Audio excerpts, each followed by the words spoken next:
நாம் தமிழர் கட்சியின் தலைமை ஒருங்கிணைப்பாளர் சீமான் செய்தியாளர்களை சந்தித்து வருகிறார். அந்த காட்சிகளை பார்க்கலாம்.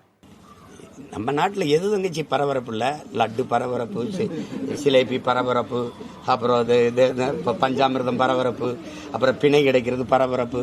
அது பரபரப்புக்கு பஞ்சமா இருக்கு. அது அந்த திருடுறது, கமிஷன் வாங்குறது, லஞ்சம் பெறுறது, டாஸ்மார்க் சரக்கை கூடுதலா விளை வச்சு விற்கிறது, 10 ரூபா கூட்டுறது, நேரம் கணந்து விற்கிறது, கள்ளச்சரக்கு ஓட்டுறது, இதெல்லாம் தியாகத்தில் வருது. உங்களுடைய தியாகம் போட்டுறது. நான் என்ன நினைக்கிறேன், எனக்கு யார் மேலே வருது இல்லை, எங்கள் பாட்டை ஒருத்தன் செக்கிழுத்தான்ல அவர் மேலே 9 வருஷம் 8 வருஷம்லாம் ஜெயிலில் இருந்தாங்கல்ல, எங்கள் தாத்தங்க எல்லாம் தூக்கில் தொங்குனாங்கல்ல, இவங்க அது இதுக்கெல்லாம் பேர் தியாகம்னா அதுக்கு பேர் என்ன தம்பி சொல்றது? அதுக்கு பேர் என்ன சொல்றது? இந்த நாட்டில் மண்ணெல்லி விற்கிறது, மலை குடைஞ்சி விற்கிறது, இந்த என்ன செய்யறது, இந்த மாதிரி சாராயம் காய்ச்சிறது, இது பண்றது, இதெல்லாம் தியாகத்தில் வருது. வீரதீர செயல்களே பெருமை மிக்க செயலில் வருது. இந்த வழக்கை உங்ககிட்ட கேட்கிற அண்ணன் மனச்சான்றோட பதில் சொல்லு. இந்த வழக்கை போட்டது யார்? திமுக.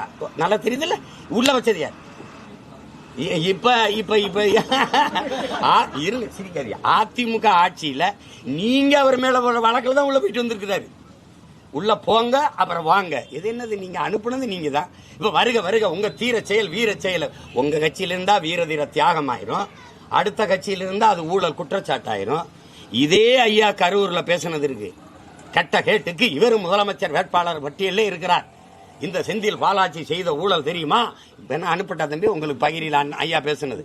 திருப்பி கட்சியில் செல்லும் உங்களை மாதிரி ஒருவருக்காக தான் காத்திருந்தோம், அங்க செய்த திருட்டை இங்க வந்து செய்யுங்கள். அதுதான் ஏன்னா நல்ல திருடன். இதுல என்ன நீங்க எல்லாம் சொல்லணும். இதை நீங்க அண்ணனே பேச வச்சுக்கிட்டு இருக்கிறீங்க.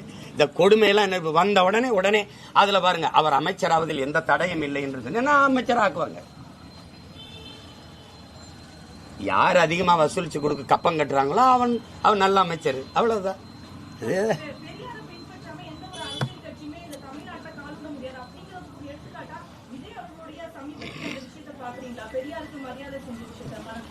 பெரியாருக்கு தமிழ்நாட்டில் யார் செய்யல?